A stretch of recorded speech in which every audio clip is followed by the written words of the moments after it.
This is the regular meeting of the Southfield City Council for January 12th. Mr. Clerk, if you can please call roll call. Good evening. Good evening. Can you hear me? Yes, sir. Yes. Councilwoman Banks. Present. Councilwoman Bland. Councilman Brightwell. Here. Councilwoman Haynes. Present. Council Pro Tem Hoag. Here. Councilman Mandelbaum. Present. Council President Hicks. Here. Mr. President, you have a quorum. Thank you, sir. Just for the record, wanted to note that Councilwoman Bland is absent with notice. With notice, that is correct. If we can stand for the Pledge of Allegiance, please. I pledge allegiance to the flag of the United States of America and to the republic for which it stands, one nation, under God, indivisible, with liberty and justice for all.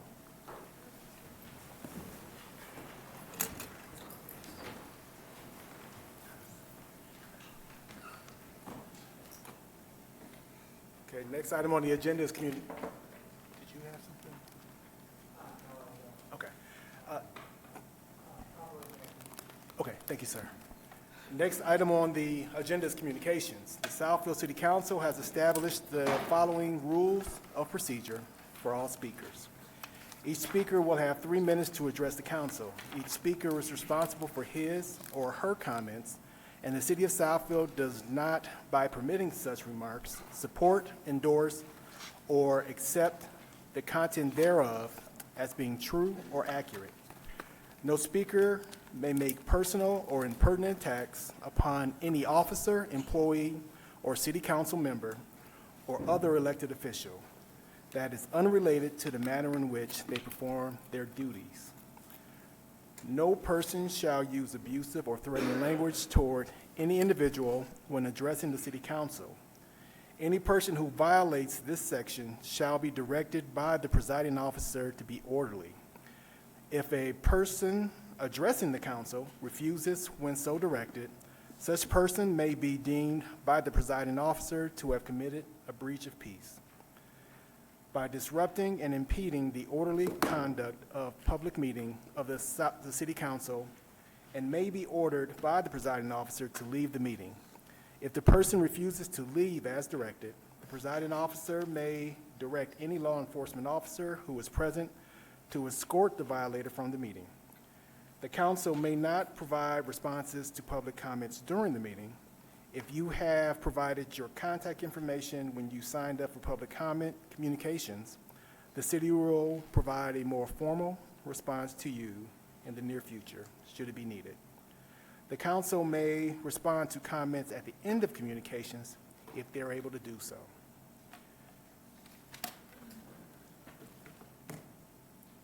Reverend Danielle Bolton.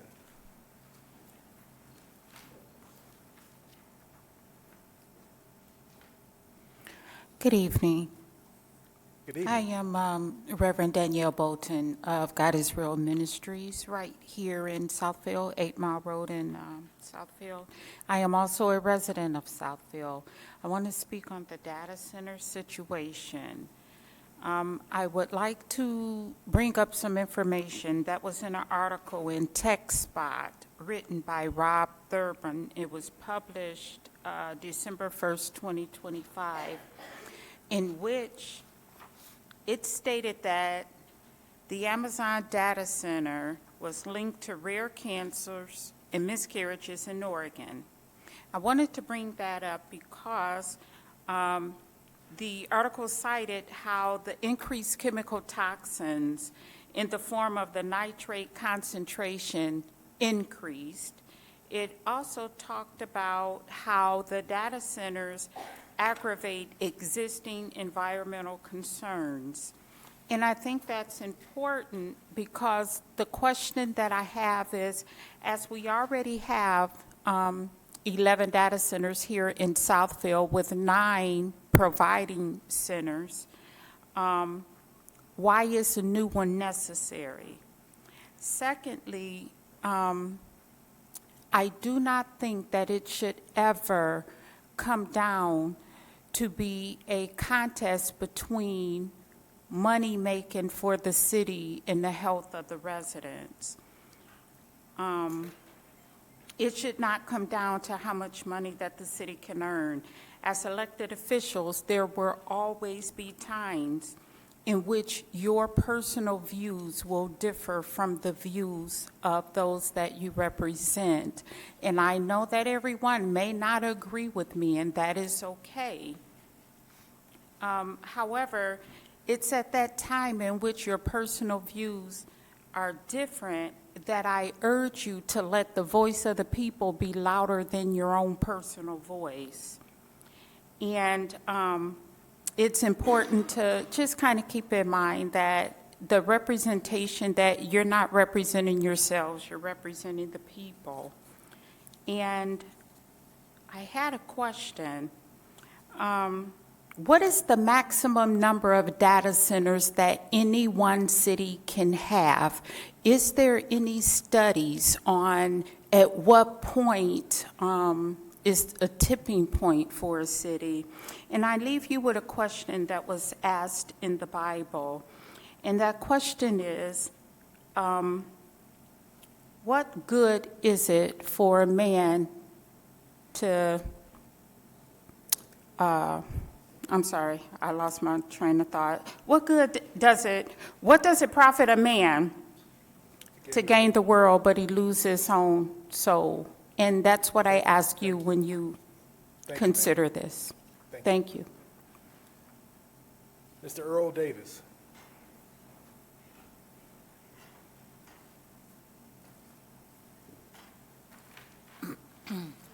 Good evening. Good evening. The matter I'm coming to you on is I'd like to get some justification on the parking enforcement that writes tickets in a zone that says loading zone on the sign that says no parking. It's behind a senior citizen building where there's only one way in, one way out. The building, 6 floors, mostly are older senior citizens and walkers and things.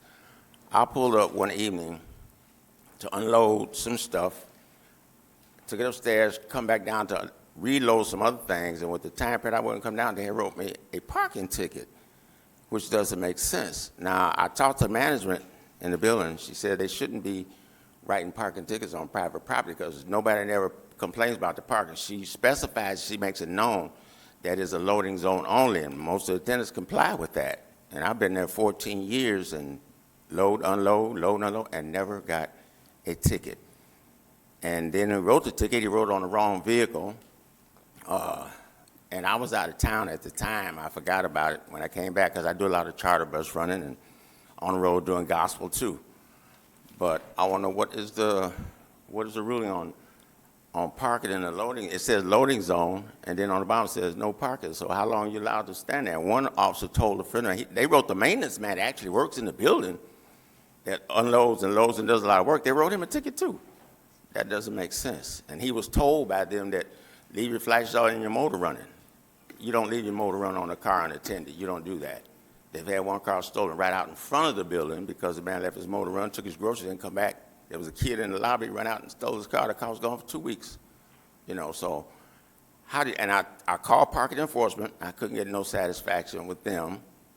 And they talked like that didn't really matter. You got to pay the ticket. So that makes me think Southfield is money hungry on parking. I've never seen them come in the back of that building writing tickets before. The management said they shouldn't be coming on private property doing that. So I want to know something. Is it right? Is it wrong? I mean, is it justifiable? Never had a problem with them. I did 30 years being a Detroit police officer with your Chief Barron. I used to write a lot of tickets, but not unjust tickets. Ones I wrote were justifiable. But let me know something. I mean, if I have to, I'll pay the $125, which it is now. They said they didn't see no handicap. My handicap tag was down in the corner of the window. It should have been up on the mirror. But I'm just kind of baffled with these signs, the way they write on private property. I don't understand that. Can you tell me something, to let me know what the ruling is on that? And the Claymore Apartments is the only building back there that sits behind the Walgreens, right off of 12 Mile Northwestern. Only building back there. One way in, one way out. when they have construction going on in the front sometime, So, Mr. they have to Davis? park all the cars in the back, Mr. Davis? in the circle. Is it 3 So- minutes? Yeah, your Okay. time is up. I will defer that question to the city attorney as well as the department, but we will get you a response, okay? Okay, so at this time, just go Just ahead hang and out. take it up. If we can answer tonight, we will, but if not, we'll get back in touch with you. Okay, all right, thank you. Thank you, sir. Mr. Sean Dean. That sounds like the same. Hold on. What was his name? No, him. Sean Dean. Thank you. Please proceed, sir. Good evening. I'm here because of a letter I received about landscape boulders at the end of my driveway. I called and spoke with the code enforcement director this morning, and she told me two things that I found concerning. First thing that she told me was that after I challenged her on this here, because the boulders are not blocking the roadway, it's not dangerous, and they've been there for 13 years. So then she said that, oh, that shouldn't have been written like that. I'm consulting with the city attorney about how to go forward with that. And my response to her was, why didn't you do that first before you sent this letter out and aggravated all the citizens and the residents out here? The second thing that she told me that I found concerning was that Zachary Redden, the code enforcement officer, got a complaint, so that he decided that instead of addressing that one residence, he was going to address everyone and make everyone move their boulders, their little moats, and everything that they got at the end of their driveways to make their property look nice by their mailboxes and all of that. And I just found that concerning after 13 years and being in contact with several of you being to my property, that all of a sudden now it's an issue. But the issue started after they came through and did that water and sewage project and they took the ravines out. Now the residents are not, the drivers are not afraid of falling down into the ditch when they drive around. So now they're driving further and further up into our driveways. Okay, the other thing that I found concerning was that I was told at the beginning of this project that they was going to take a snapshot and replace everything in the back the way it was when they were done. They did not do that. They did not put none of the posts that were around the curves and the barriers. They didn't replace any of those. When I contacted Leah Schultz about it, she gave me some answer that was unintelligible. Okay, I've been in contact with everybody. I've been up the food chain twice. I've talked to everyone. I've gotten no results and no help and no support. When I call city council, I don't get return phone calls. I've been in contact with the mayor on several occasions about these issues.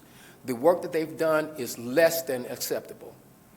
There's still standing water. When it rains, I got puddles of water in my front yard. My neighbor across the street the same way. She's 80-some years old and her husband just passed. So she don't know how bad the work is done until it's too late and this company is gone. They tore my yard up. They tore my sprinkler system out. They tore my mailbox up. I worked hard and spent thousands of dollars to get my lawn right, and then they came out and told me that I had to accept this lawn seeds that they put down for the city parks and recs.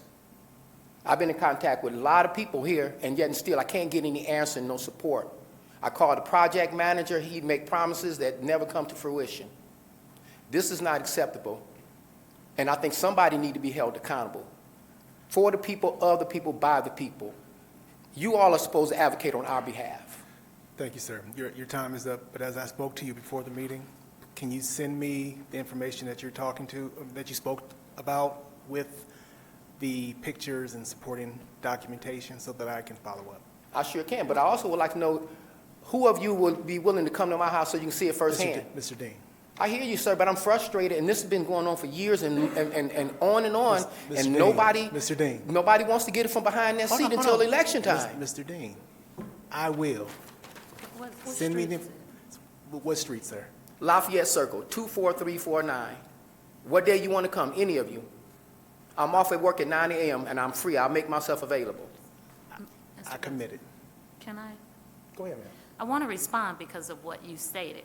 Yes. I've not received one call or one email from you. I reply and respond to every resident. then it must If be I a can different finish- number. It must be a different number. If I can finish, sir, I respond. I would even come out to your house if I had gotten it. So to say that we just sit back here and we only come out during election time, it's just truly not true.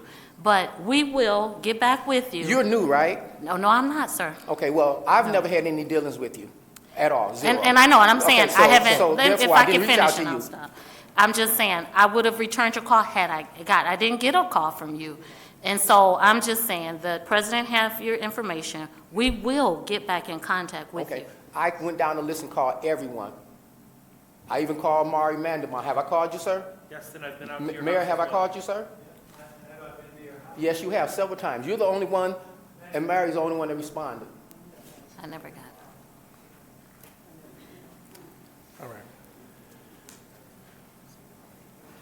Ms. Regina Favors.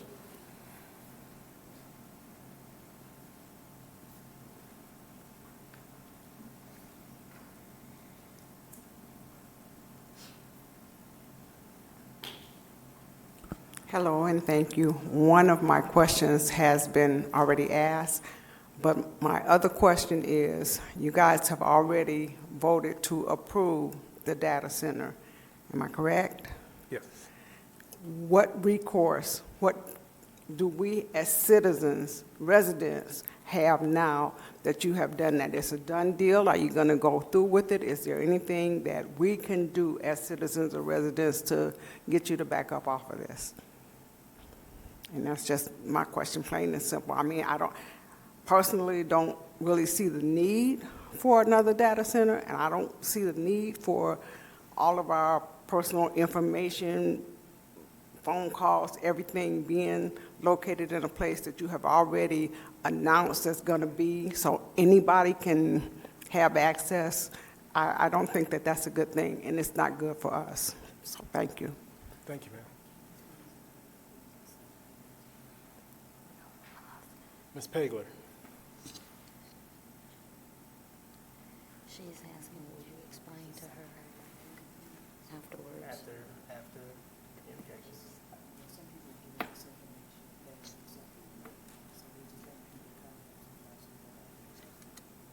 You want to explain it? Okay, well, just. Ms. Pagler? No, not Ms. Favors, Ms. Pagler. She left, okay. Mr. Miller, Brian Miller?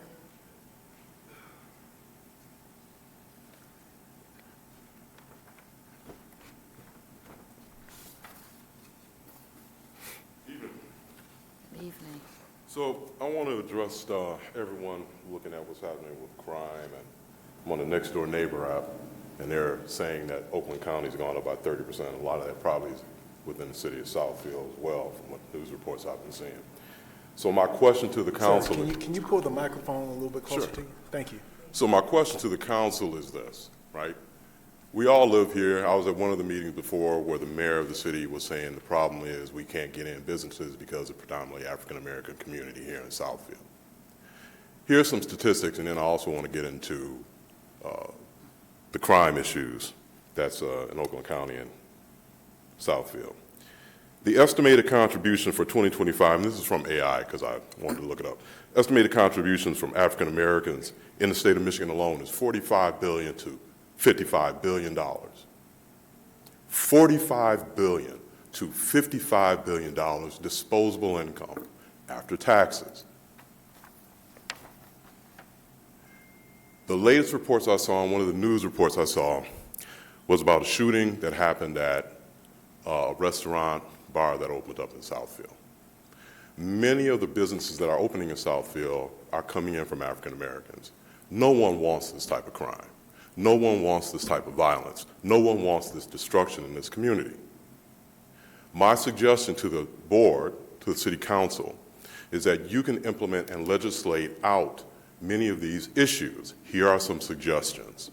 Number one, these businesses after the hours of 6 p.m., because many of them have happy hour that start at 5, many businesses can have armed security when they have a presence of 20 to 25 people, one armed security officer per 20 to 25 people. That would be one suggestion. The city of Grosse Pointe Farms has a jazz club called the Dirty Dog. You have to reserve with a credit card or a debit card your place at that club to get in. If you don't have that, then you cannot get in. There has to be ways that this council, the mayor, the city council, and the powers that be here can make our community safer. Police are not crime preventers. A very small portion of their job is that. They are responders. They are reporters. They are apprehenders to help prevent future crime. It has to become upon us as individuals, and it has to come upon the city council to legislate this into effect. Those are just some of my ideas and suggestions. The rest is going to be up to you all, because I will protect my home, my family. But I need help, because my wife and I can't go anywhere anymore. We feel we can't go. Safest place to me, I'll just say the most exciting place I want to be is on my porch watching the sunset. I mean, we want to have more options than that. That's all I want to say. Thank you for your sir. time. Ms. Olivia Duval.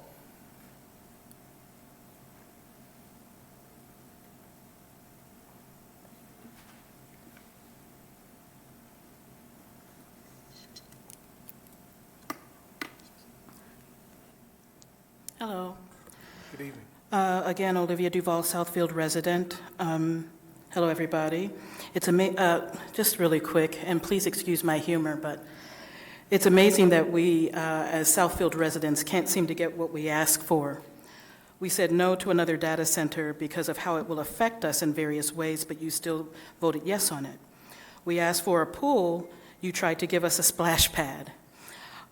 We asked for a community center and a place for seniors, but we're getting a temporary structure in the pavilion. These are just a couple of issues in Southfield, so I'm asking you to please, if at all possible, reverse your decision on the data center issue and put the plans up on your website for the community center and the indoor pool so we can see where progress is headed. That's it. Thank you, ma'am. Ms. Linda McDonald? Yes, ma'am. Good evening, Council. Good evening. I've been a very proud resident of the city of Southfield for 25 years, and my concern right now is the crime in my community. I live in a condominium complex that's right behind the Bloom nightclub where they had the recent shooting the other night. Prior to the shooting, I've called the police a couple of times when the nightclub closes at 2 or whatever time. The party seems to start in the parking lot. They're doing donuts with their cars in the parking lot. As a matter of fact, 2 weeks before the shooting, I called the police at 2:35, and I waited at my window, and the police never came. So I'm very concerned about the crime and the upheaval of our neighborhood that's been a very quiet neighborhood. We're seniors, and we want to continue to enjoy the quiet sanctity that we've had in our community, and we feel it's being disrupted by the Club Bloom. We were led to believe this would be an upscale speakeasy, whatever that is, but it's turned out to be something altogether different. It's young people there, they cut up when the club closes, and it's just wreaking havoc in our neighborhood. They don't clean up behind the club members as they exit. I don't know if they're buying liquor, taking it into the club, or what they're doing. I don't know if they've searched. I've never been in there. But it's just not good for the community, and we just need for something to be done to preserve our sanctity in our community. I live at the Chateau Villas condominium complex, right at 10 Mile in Southfield. That's right in that area behind the nightclub's parking lot. So if something could be done to address this problem, we'd be very grateful. Thank you. Thank you, ma'am. Mr. Herman Gunther.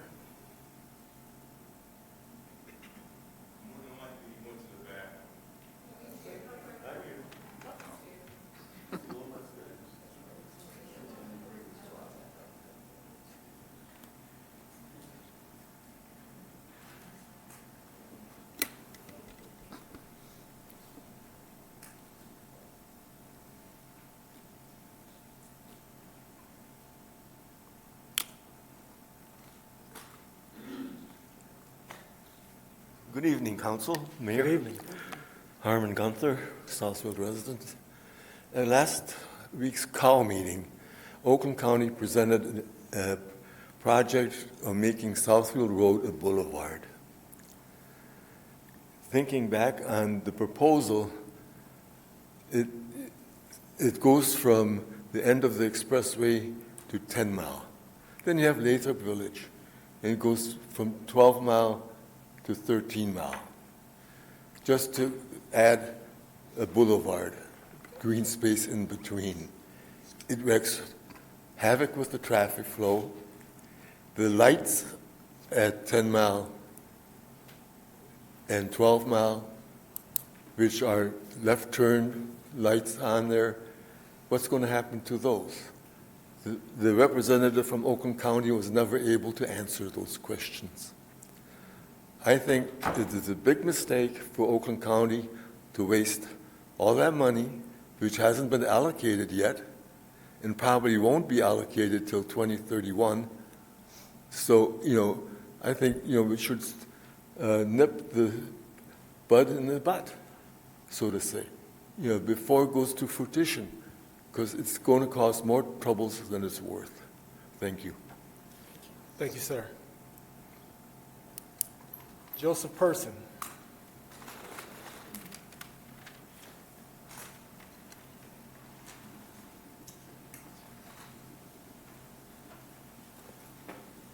Good evening, Mr. President, City Council, Mayor, and esteemed City Clerk.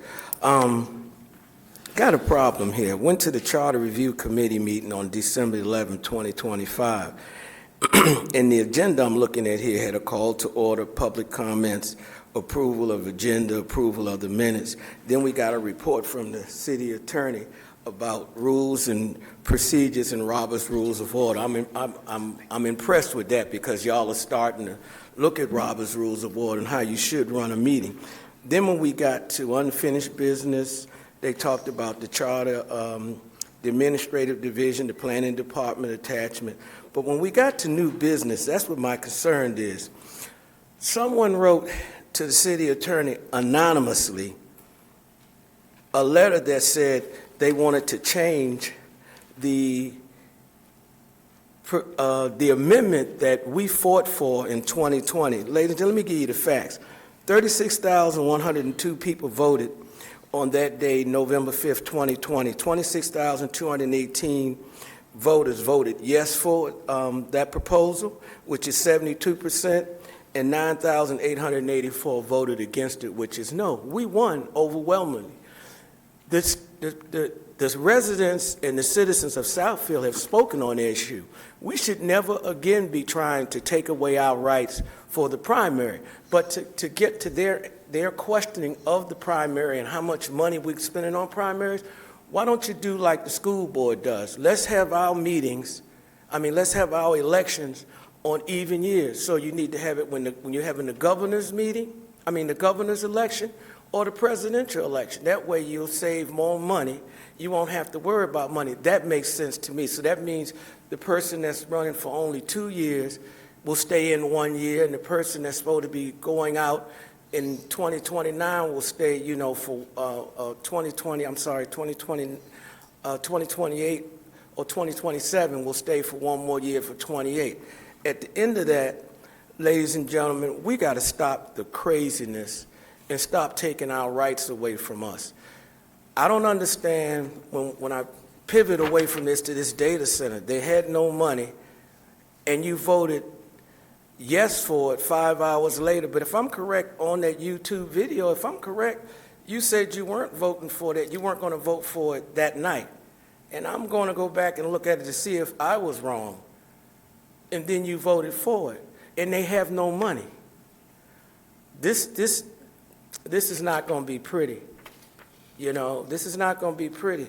And the club that I represent, the Southfield Lathrop Village Democratic Club, some of us are already nervous. Stay tuned. Thank you, sir. Greg Keeler, please.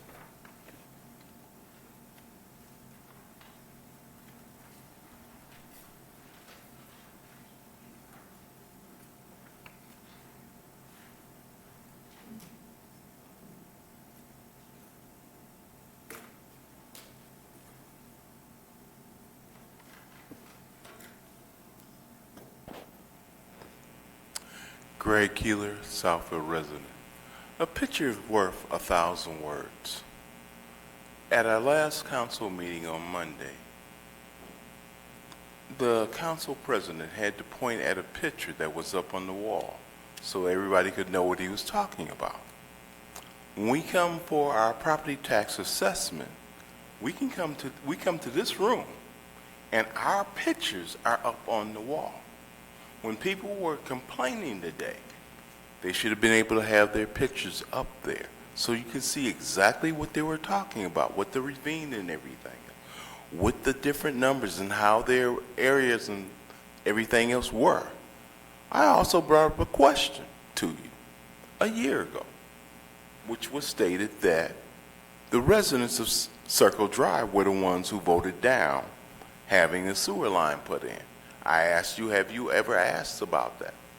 And no, y'all never asked or said anything, and it's been a year. Wonder why not? I would like to see that proof sat up there on the wall so everybody can see it. That we did vote it down, since there is no such thing, since I did FOIA it, that says that.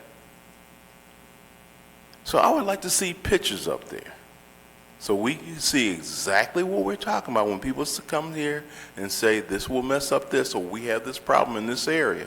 You can see exactly what we're talking about. You ain't got to kind of figure it out or anything else.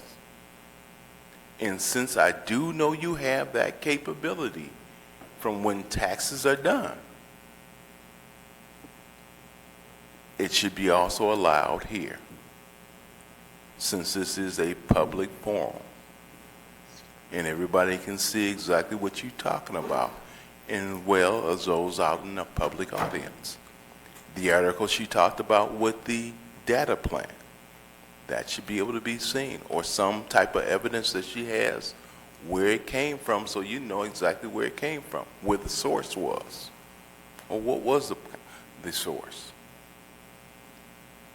But we should be able to have an equal opportunity as well as pictures, because like I said, a picture speaks 1,000 words. Thank you, sir. This concludes communication. Just to follow up on some of the items, several items were tied to next steps related to the data center. What I did want to have done for consistency, the mayor, who's our spokesperson for the city, has given responses to many who've inquired on next steps, where we're going, what the city can and cannot do to, make sure that the data center does what it needs to do to support the community. So at this point, I want to give the mayor an opportunity to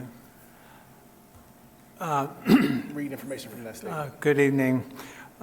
We have responded for several weeks now, actually a month, about the city's council and the city's position on the data center. The City of Southfield recognizes that City Council's recent vote regarding the proposed Measure Blocks data center has raised concerns within the community. The city takes these concerns seriously and remains focused on ensuring decisions are implemented responsibly and transparently. The proposal was reviewed through the public process that included 5 public meetings beginning in October. The city staff presented information materials that were publicly available and required notices that were distributed and published in the Southfield Sun. While the use is permitted within the Regional Center RC District zoning, it did not require a formal public hearing. Residents had multiple opportunities to provide public comment throughout the review. Again, this was not a rezoning, it was a site plan. Data centers are permitted in that site plan. Data centers are not new to Southfield. For decades, the city has supported enterprise data centers as part of a broader technology ecosystem that serves local businesses, healthcare systems, and regional institutions. Southfield's longstanding investment in infrastructure, including its central location and extensive fiber optic network, has been essential to supporting diverse business community, our diverse business community, for more of more than 10,000 companies, including numerous Fortune 500 employers. The proposed facility would be developed on approximately 12 acres of vacant land and consist of a two-story building of approximately 200,000 square feet, which is significantly smaller than many data center projects proposed elsewhere in Michigan. It is not intended to function as an artificial intelligence repository and will utilize a closed-loop cooling system, resulting in minimal long-term water use. Metroblocks is working with DTE to construct a new electrical substation at its own expense, and representatives have stated that the project is not expected to impact residential electric rates. Approval of the proposal does not remove city oversight. The project remains subject to permitting, environmental regulations, performance standards, and ongoing compliance and enforcement by the city, Oakland County, and the state of Michigan. In addition, Michigan law enacted in 2023 establishes clear criteria and accountability requirements for large-scale data centers, including capital investment thresholds, job creation standards, environmental and energy efficiency expectations, and ongoing state-level reporting and compliance oversight through the Michigan Strategic Fund. The law also includes language that the cost of the data center's electric use cannot be passed on to local consumers. That's our official statement. To be consistent, this is what we've issued to media as well as people who have written us. Pro Tem Hogue wants us to add just one or two more. Thank you, Mr. Mayor. I just wanted to make sure we also responded specifically to certain things that was stated.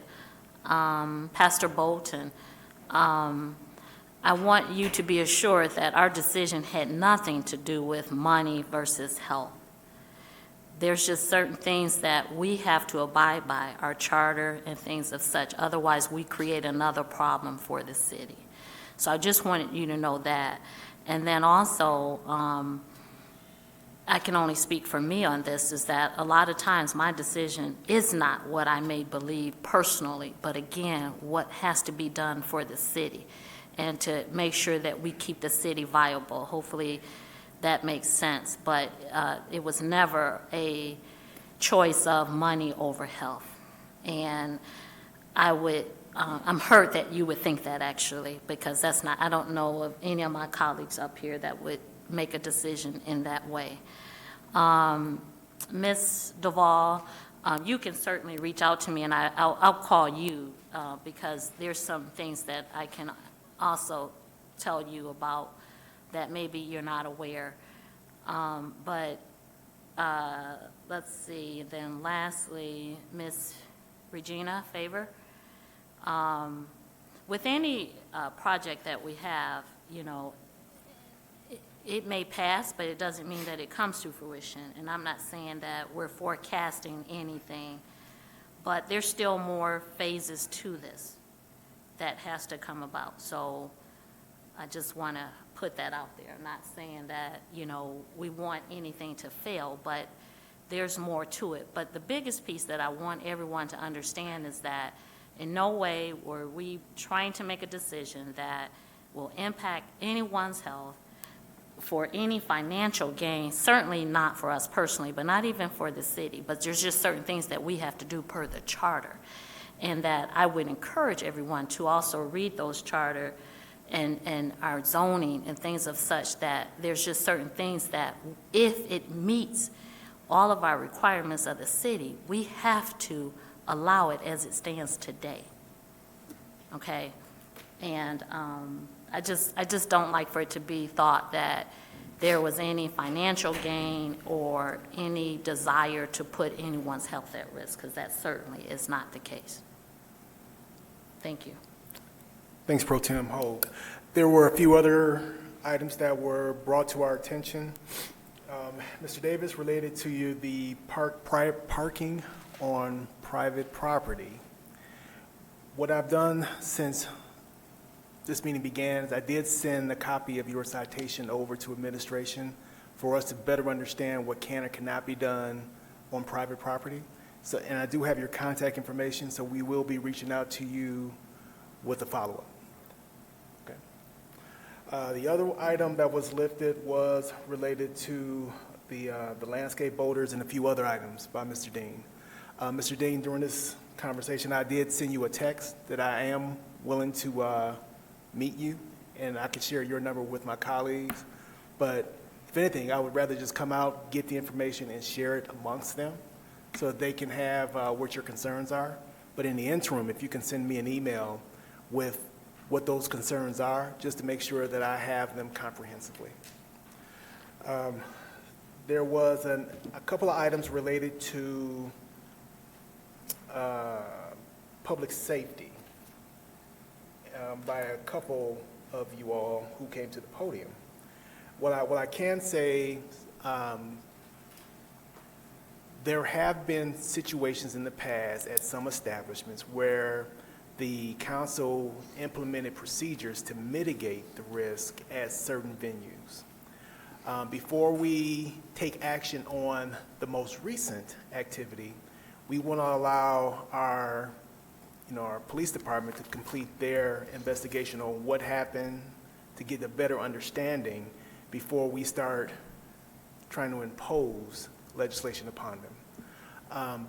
But your point is well taken, and we will have additional discussion on things that we can do to mitigate the risk of things happening at various entities proactively. So I don't want you to feel that we're not going to do anything related to that. We will have a discussion on things we've done in the past, things that we can reinstitute, things that we can do to prevent before things happen.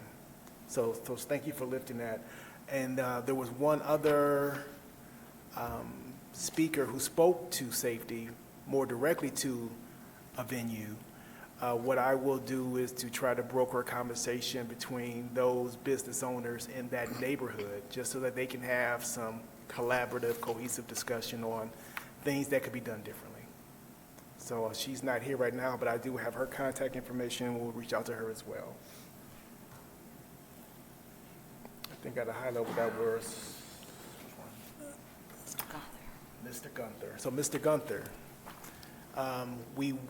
many of the questions that you pose, I'm hoping that the person who's going to present this during administration can address some of your concerns related to that. I will ask that we pull that item just so that we can give her an opportunity to share any information to address some of the concerns that you brought up. Anything else I missed? No, that's it, everything. All right. Thank you all for your patience and for bringing these items to our attention. Mr. President? Sir. The conversation or the concern that the resident had about Bloom. So I happen to be my neighborhood as well. Okay.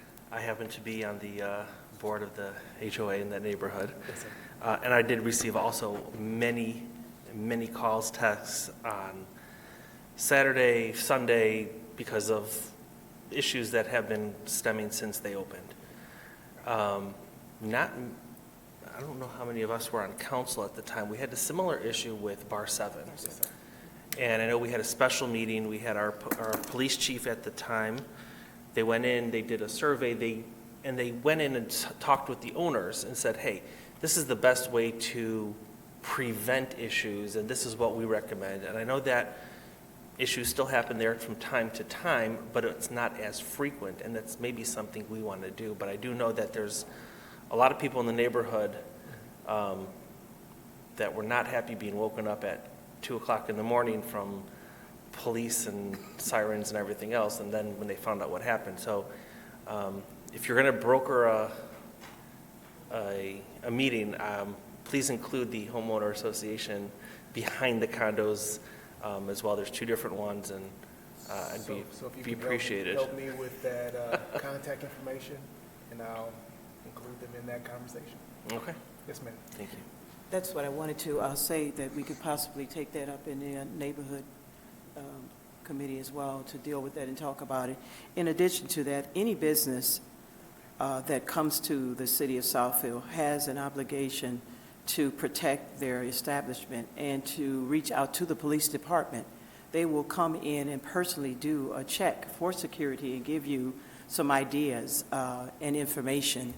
So that is something that is available to every business. And I do understand Mr. Miller, and I wanted to recognize him because some people have talked about that. We are all concerned about what happens in our city, and just to know that we're going to do some follow-up, but just to let them know that this is very important to us as well. And I share the same sentiments as my colleague. All of our information is on the website. We all have a personal telephone number, and all of that information is recorded and documented when you make calls to us. And when you say that you make a call, please follow up with someone to see if you have not had a response. But I haven't received calls either, and we do care, and I would not sell my soul for anything or anybody in this world. Please put that on record. Thank you. Mr. Mayor, then Councilman Brightwell. I just wanted to add that I've received a number of calls regarding the issue of the boulders or large rocks that a number of residents place, again, as in the right-of-way. I know that this is never, I learned today that it's an ordinance. It's never been enforced. And those people who live on streets that do not have curbs use them to protect their lawn, but also their sprinkler heads as vehicles run over and damage the sprinkler heads. I would like to ask that the Neighborhood Services Committee take this up. I really don't think it's a practical ordinance. If we're talking boulders, regular large rocks that I know in my neighborhood when the streets were done, those of us that had the stones at the street picked them up during the construction. I think that's what Mr. Dean did. And again, there are a number of neighborhoods that don't have curbs. And this is a way to protect property. Thank you, sir. So that's a recommendation. Yes, sir. We'll And follow up. who's chairing that committee? Thank you. So heard, right? Councilman Brightwell. I just want to add some words to the conversation about Bloom. And I've been on council for 10-plus years, and we, when Bar 7, several years ago, Councilman, pull your microphone a little bit closer. Several years ago, Bar 7 was a constant issue, and on council, we pretty much instructed the police department to take a look at it, and make a long story short, Bar 7 was proactive, and they were reacting to our best suggestion from our police department and also from council, and that situation was remedied. And to the extent that a gentleman comes up to me periodically, if I don't know his face, if he walked in here now, I would not know him, but he thanks me for saving that business and keeping that business viable.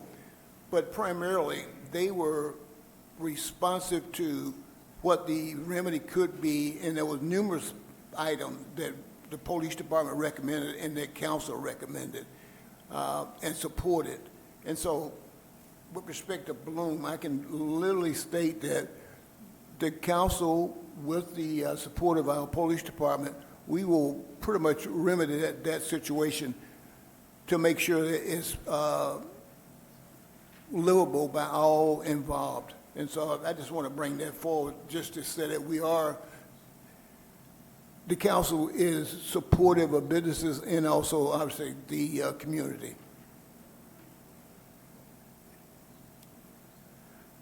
Okay, anything else, council, Mr. Mayor? Mr. Keeler, I did forget your item, but we'll talk offline on next steps. So I just was going through my notes and realized I didn't talk to your item, but we'll talk. All right. Moving on in the agenda, we have a few sets of minutes. Mr. President? Yes, sir. There were some corrections that were sent out to the council earlier today for the minutes. I didn't know if anyone had any questions. I was going to say that they came out too late for me to review them in times, but if the others, if you all are okay with approving, I'll be okay. So I did review them. That's how we had some corrections. Those So were your corrections? They were my corrections, yes. Okay, that wasn't clear. So, Okay. but they were, all the corrections were highlighted when they were sent. I made sure to send them out highlighted. Okay. But if there's no questions, I'd like to make a motion. So, all right, so I'd like to move that we approve the regular meeting minutes of June 9th, the amended minutes, the regular meeting minutes of June 16th, the regular meeting minutes of June 23rd that are amended, the regular meeting minutes of June 30th that are amended, the committee of the whole meeting minutes of July 14th, the regular meeting minutes of July 21st that were amended, and the committee of the whole meeting minutes, which was a special meeting on August 1st of 2025, and the minutes that were emailed out this afternoon that were not part of the packet. Support. It's been properly moved by Councilman Mandelbaum and supported by Councilwoman Haynes. Any questions? Hearing none, all in favor? Aye. Any opposed? Motion carried. Moving on to the consent agenda. Are there any items that the consent agenda, these are items that are considered routine, non-controversial, or have previously been discussed? Are there any items any council person wants to pull at this time for any additional discussion? We're pulling D? We're pulling D. Okay. Mr. Chair? Yes, ma'am.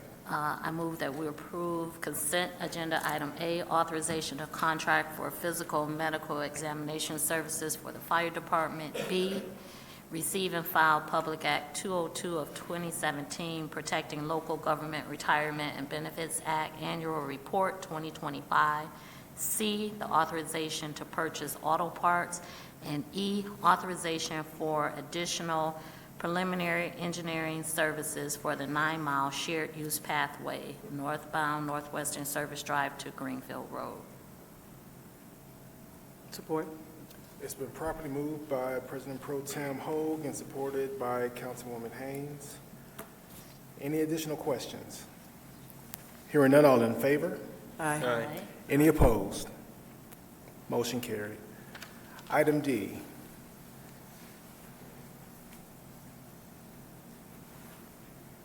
Item D is Southfield Road Boulevard Improvement Project. Did you have specific questions about this one? There were questions that were lifted by Mr. Gunther. I mean, there were a few items where a question on why we're doing this.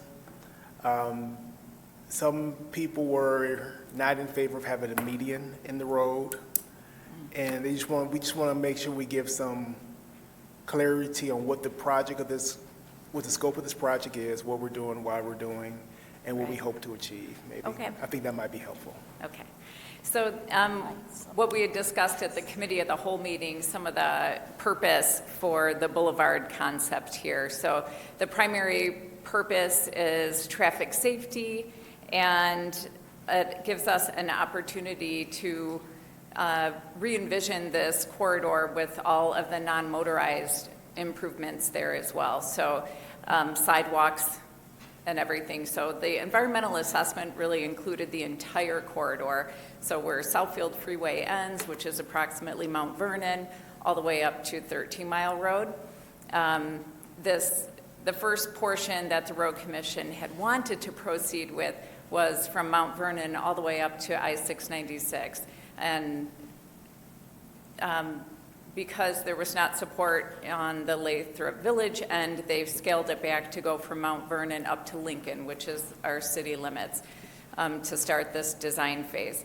That doesn't mean that Lathrop Village will not be on board in the future, but at this time, they were not willing to commit to moving forward with design efforts for this southern segment. So by having a boulevard, it really is a key to improving the traffic safety along the corridor. So the signalized intersections at the mile roads and the half-mile roads left turns would be done like what we call Michigan lefts. In the traffic world, they call them indirect lefts. So you would turn right to hit the turnaround to be able to make your left turn in that fashion. These intersections at all of the major mile roads along Southfield Road operate very poorly, and unless we see improvements to this corridor and some of these geometric changes, traffic forecasting just continues to increase, and it is already very congested. The congestion will be worse. The boulevard actually helps us move traffic more efficiently, as well as the safety improvements. It's also pretty key to having pedestrian safety improvements because that's such a large roadway when pedestrians are crossing Southfield Road, to give them that median. Think of Telegraph Road. If you had pedestrians crossing Telegraph Road without that safe haven median partway in between, it doesn't feel comfortable as a pedestrian to walk across that expanse. And then it helps with the phasing of the traffic signals. They don't have to have that red light quite so long so that people have to cross all the way over.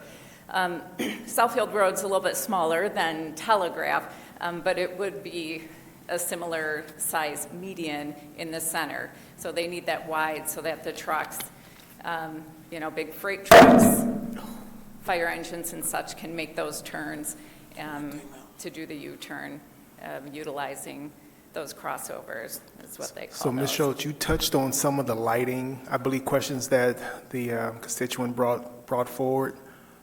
So when you talk about the Michigan lefts, will there be a study to your point, adjust timing, adjust the number of lights? Well, with this large of a geometric change, all of the traffic signals would have to be reevaluated so that they could be optimized to move traffic efficiently, because it's going to change the way that corridor operates. So that really is part of the design.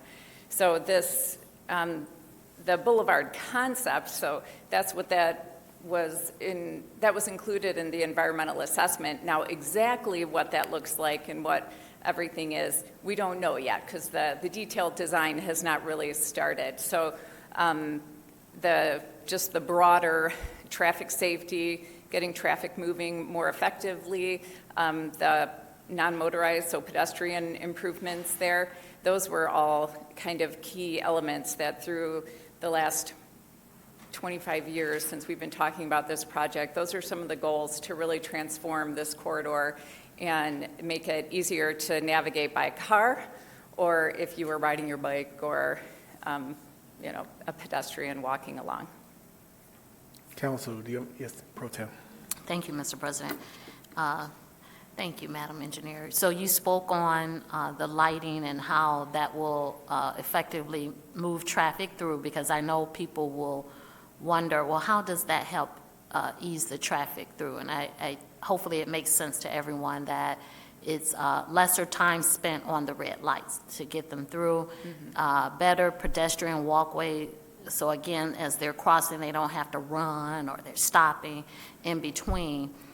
And then also, we mentioned about Lathrop Village not coming in at this time, but hopefully in the future that they'll get on board where we can continue the project forward more so down the road. But then also, I'd just like to state that in the information that you gave us, the financial portion that Southfield has to kick in is very minor compared to the overall cost of it. So when we look at it, it's something that we want to do for our city to create a more walkable community, a more pedestrian community, to protect our pedestrians as they cross that main street. And again, believe it or not, it should help push the traffic through. My question, Madam Engineer, would be, what studies or what have we thought about as far as our safety vehicles getting through? And I just want you to speak on that we don't feel that that would be a negative impact, if you will, to fire trucks, ambulance, and/or police trying to get through. Right, so roadways really, besides taking into account the size of fire engines, like our largest fire engines still are not as large as our largest freight vehicles. And so this is a major arterial that the Road Commission has jurisdiction of, so it does have to accommodate with the turns and with everything, all of the semi-vehicles, semi-trucks and everything. Fire trucks kind of fall under that because they're a little bit smaller. So it doesn't really change the way this road or any other road would operate. When there's emergency vehicles coming, cars still have to, get to the side and stop and leave that space. We were hearing some concerns and some communications about that center left turn lane currently that the emergency vehicles are using during congested traffic times. Well, they're probably using it because it's there, and if it's open, they will use whatever, is available to them. And if that is there and cars see it, then they see they've got the opening, and other drivers aren't so quick to, free up a through lane. But freeing up through lanes is exactly what happens on all of our roads when there's emergency vehicles coming. We don't have a lot of roads with those center left turn lanes. And the center left turn lanes, keep in mind, it's like those are there for cars that need to make a left turn so they can make that left and not be in that through lane of traffic. So that's a step one safety improvement from maybe a road that used to just be 4 lanes across, where if you had to make a left turn, you're driving in that through lane and having to stop and hoping the people behind you are paying attention. So that is kind of step one safety improvement for corridors. The boulevard is obviously a pretty large leap of a safety improvement, and then you have that further separation of the traffic going in different directions. A big safety improvement with the boulevards also not having those left turns at the major intersections is because those tend to be the most serious of crashes, resulting in serious injuries and deaths, and those are much less common once you have this boulevard and people make the indirect left turns. Thank you. Thank you. Councilwoman Banks? Thank you. A letter was sent this morning to council, also to the police chief and the fire chief. And we did not hear a response from them as to what is their feeling on this. I don't know if anyone else heard from the police chief or fire chief. And I guess, is there a problem if we postpone this 1 week? Because I'm curious what their concern is, if they have a concern, and it's not like them not to respond. Yeah, this would need to be approved tonight. We've got a federal, Oakland County Federal Aid Committee next week where this item is on the agenda to change the project funding for fiscal year 2017 for this first design phase. This is critical for us to move forward with.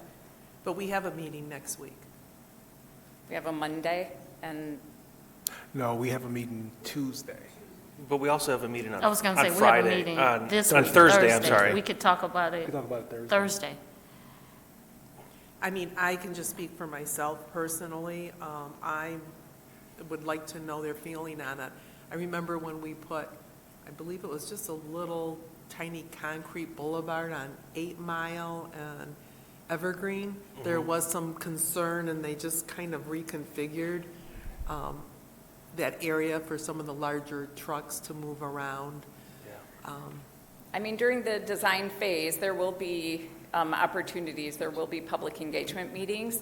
So right now, this is a boulevard concept. It's not the full detailed design. So if there's specific concerns that police and fire have, that would be the opportune time to bring it up and have the design team see if they can come up with recommendations to address those concerns.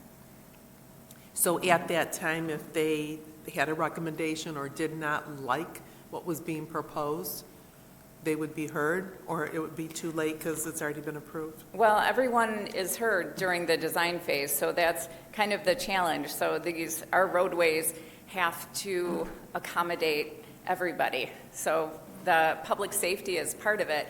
To us, when we're building roads to current standards, we are assuming we are accommodating safety vehicles because they're driving the same roads that we are. So usually the nuances are more related to pedestrian improvements and such. Those are the things that can add better elements to do some placemaking and make it easier for the non-motorized users. Designing roads so the cars know how to use it. The Road Commission is very good at that, and it's pretty standard type of practice. So, I mean, we don't build roads with lanes for emergency access vehicles. And even if we had all the space and all the money available to us, you could still probably argue both sides if that would be an advisable thing to do. So, and then one last question. You said the left turn lane will be eliminated and replaced with what? I think I may have missed that last week. So think Telegraph, Councilman. What? Think Telegraph, how we have the median, and there's like a Michigan left where you go a turnaround lane. Okay, not like the Telegraph and 8 Mile situation. Oh, no. No, okay. All right. yeah. Thank you. Was that correct? Yeah, you're correct. Okay. Yeah, so they call those indirect left turns. Indirect So left, you've got okay. to make a couple extra I was schooled on turns. Michigan left. Well, Mr. Mayor, Councilman Mandenbaum. I was just commenting, you know, we do have a meeting on Thursday. Yeah. That we can hopefully, because I had that same concerns, I wanted to see what the police and fire chief had to say about it to at least make me feel more comfortable. Yes, sir. I understand that there's a opportunity to reach out, but we're being told, you know, this is the boulevard, this is what they want to do with the median. I don't understand really what would change within the median design. I mean, maybe where the turnarounds are or the lights, but in general, I think I would like to hear back.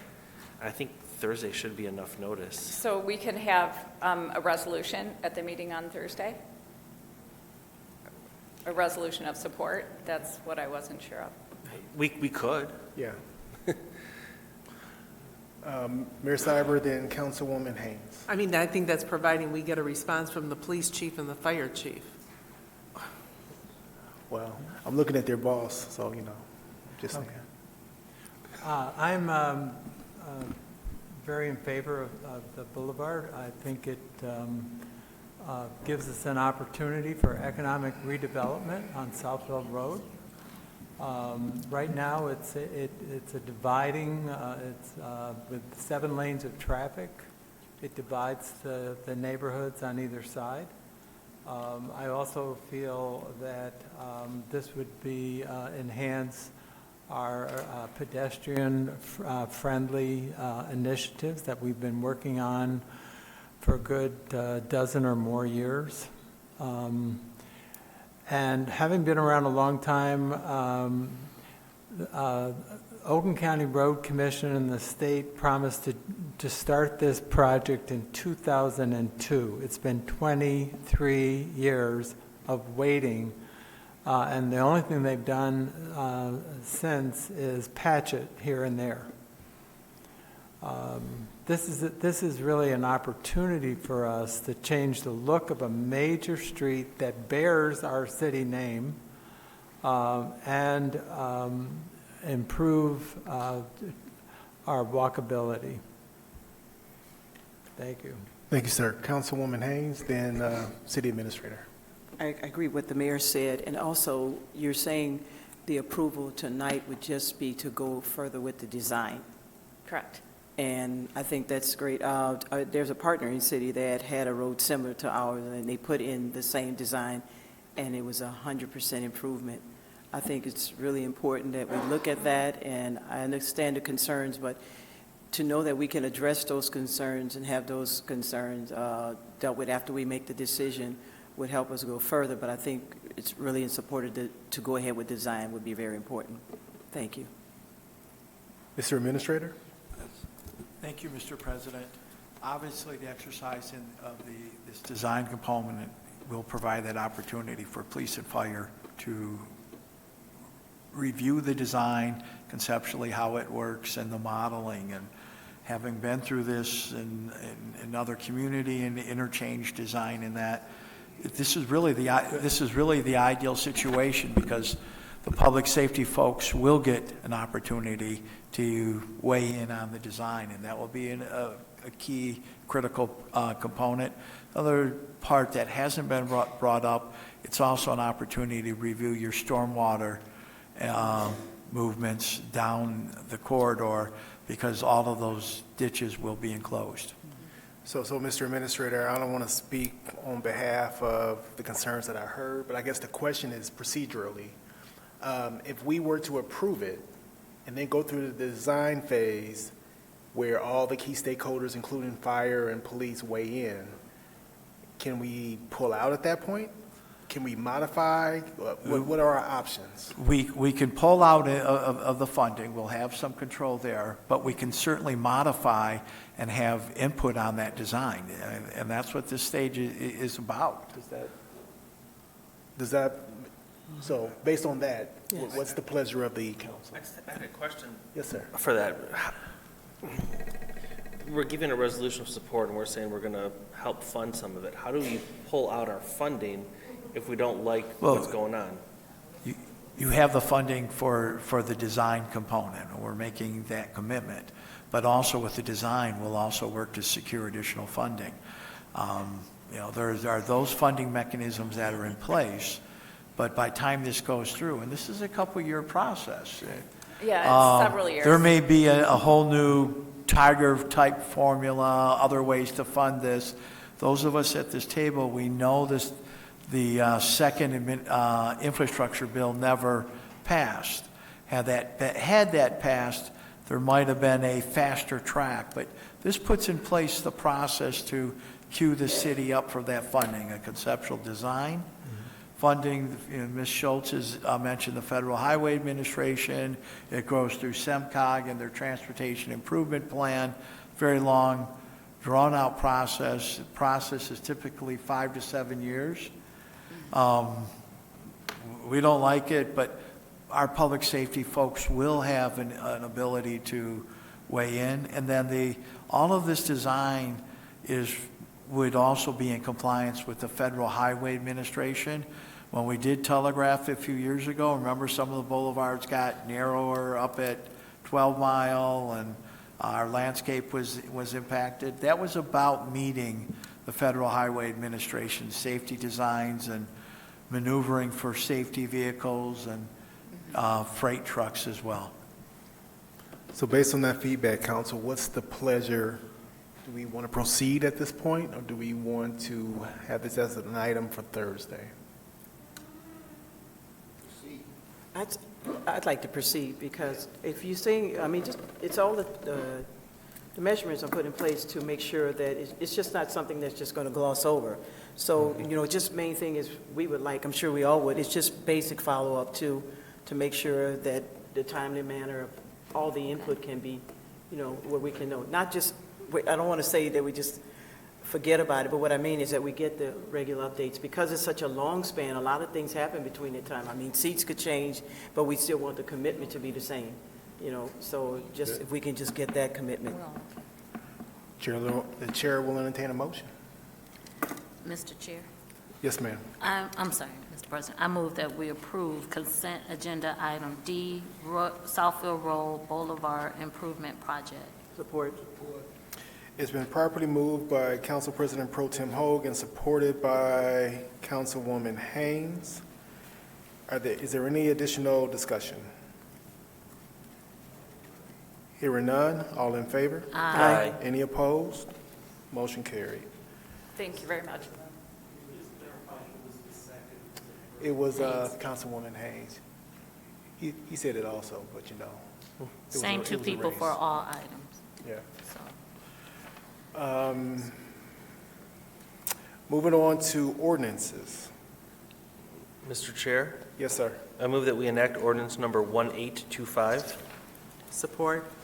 It's been properly moved by Councilman Mandelbaum and supported by Councilwoman Banks. Any discussion? Hearing none, all in favor? Aye. Any opposed? Motion carried. Mr. Chair? Yes, sir. I'd like to move that we enact ordinance number 1826. Support. It's been properly moved by Councilman Mandelbaum and supported by Councilwoman Banks.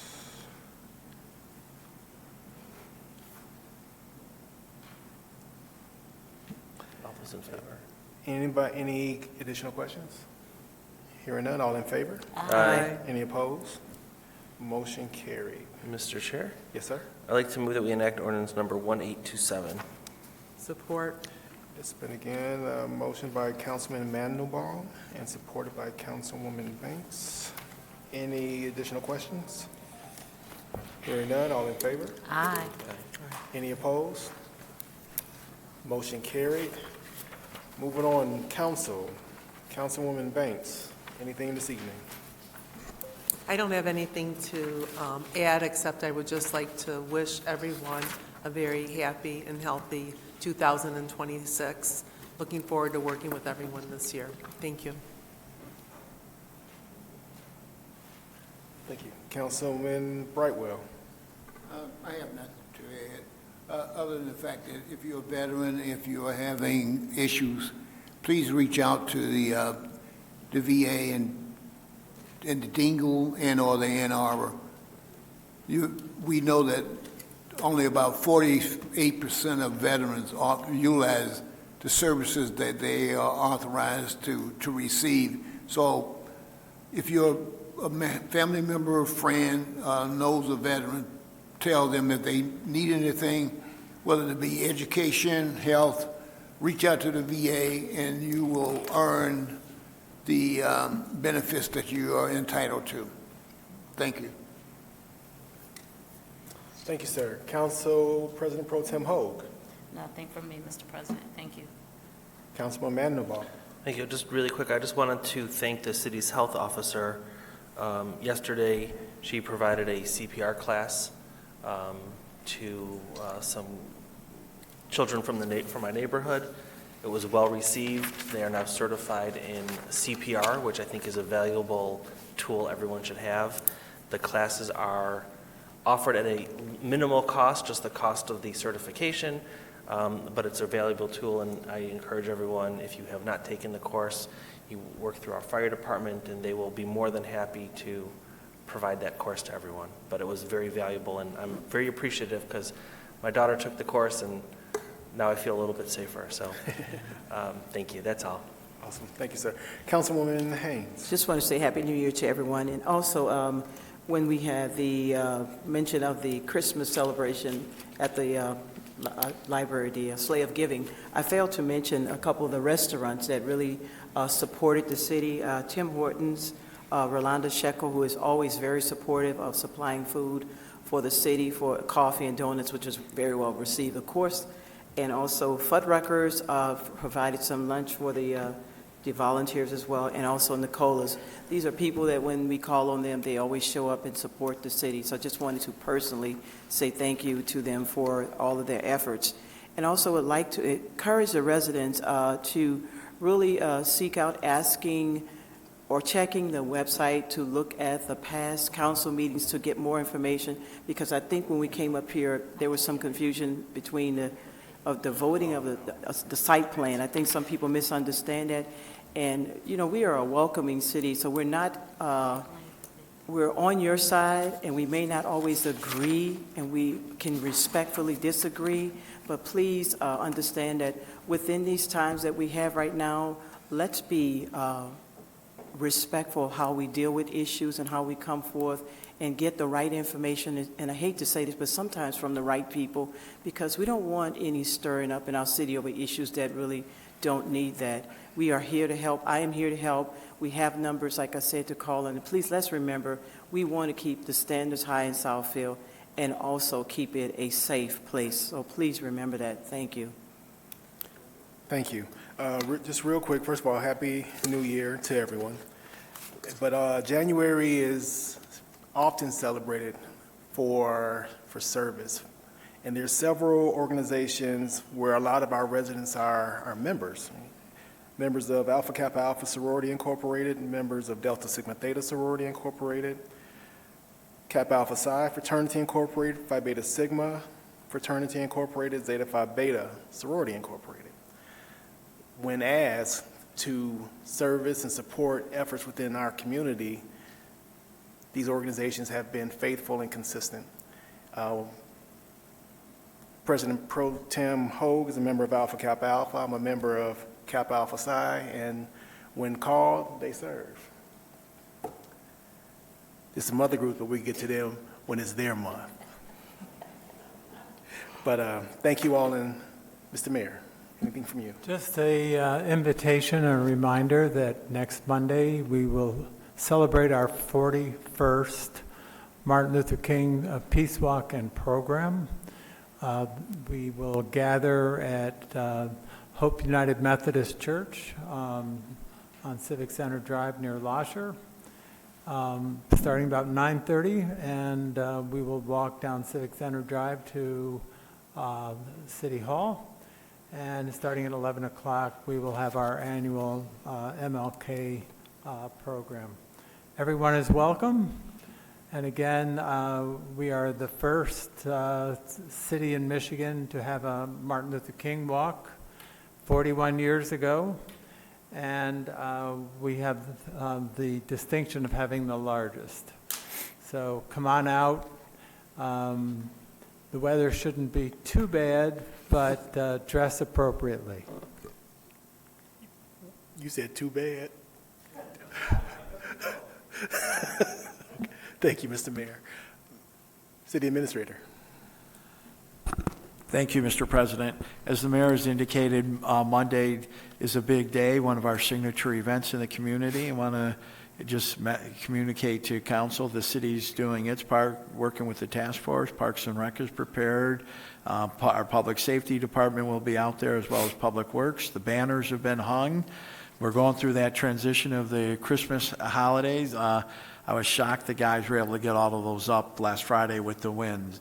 And then we're rolling into Black History Month. And I can tell you I was in a very exciting meeting with our Parks and Rec and our library and our business development team about the kickoff for that, and a special calendar is being put together for that, and that'll be part of a reprint of a small quantity of our city calendars, making some corrections in that document. But we're pretty excited about a comprehensive calendar coming out for Black History Month as well. That's all I have this evening. Thank you. Thank you, sir. I forgot one thing, if I Yes, may. sir. This Thursday night from 6 to 8 o'clock, we will have the latest quarterly art display in our lobby, and we'll have the artist reception in the lobby at 6 p.m. This Thursday, the 15th. Thank you, sir. Madam Attorney? Yes, good evening, Council. Happy New Year to you all, and I have nothing further to add tonight. Mr. Clerk? Nothing? Yes, ma'am. Your mic's not on. Your mic. Thank you. I move that we go into a closed session pursuant to the Opens Meeting Act for a discussion for strategy and negotiation sessions connected with the negotiation of a CBA as requested by one of the negotiating parties, as well as to address a personnel evaluation of a public officer. Support. It's been properly moved by Council President Pro Tem Hoag and supported by Councilwoman Haynes. Any discussion? Hearing none, all in favor? Roll call. Oh, roll call. Thank you. Thank you. Can you please do a roll call, Mr. Clerk? Yes.